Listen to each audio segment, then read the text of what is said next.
जिसके ऊपर वो कृपा का हाथ रख दे फिर उसे कोई गिरा नहीं सकता, क्योंकि उनके पास बहुत बड़ी सामर्थ्य है। राम रसायन तुम्हारे पास भगवान का प्रेम रस उनके हाथ में है। महाबली महाबुद्धिमान से हनुमान जी की सेवा करो, और वो संकट मोचन तो है ही है ना।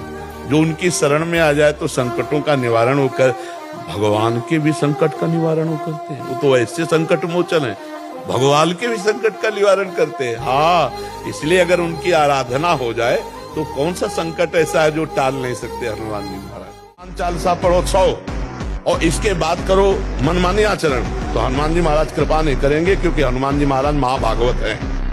आप अच्छे आचरण करो और जय हनुमान जी की केवल बोल दो तो कृपा कर देंगे। जय सिया राम, हनुमान जी की शरण में हो जाओ और ईमानदारी से हो जाओ तो भार संभाल लेंगे। जिसके ऊपर वो कृपा का हाथ रख दे फिर उसे कोई गिरा नहीं सकता। दिन वो समय आएगा कि तुम ऐसे छाती ठोक के कहोगे कि किसी की ताकत नहीं कि हिला दे। प्रसन्न होंगे तो वो अपनी रति नहीं प्रदान करेंगे, अंतिम बात मान लें, वो श्री राम की रति प्रदान करेंगे, क्योंकि वो जिस पर प्रसन्न होते हैं वो अपने हृदय की बात दे देते हैं।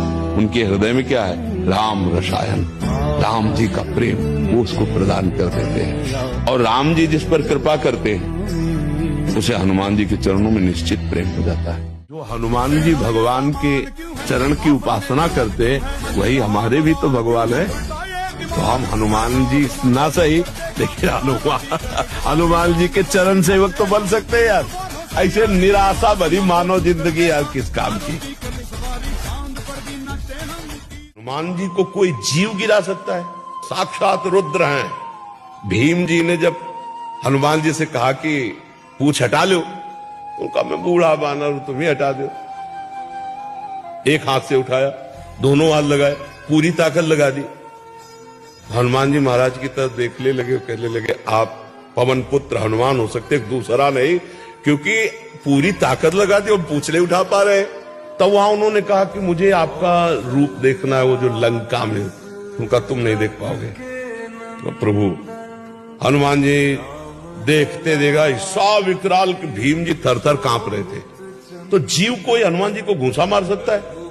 नहीं नहीं, वो भगवान के पार्षद है, जय विजय, जो भगवान से लीला करने के लिए वैर पक्ष लेकर के आए। तो हनुमान जी महाराज और रावण में जो युद्ध की लीला दिखाई गई, तो अगर मूल में देखोगे तो शोक नहीं होगा।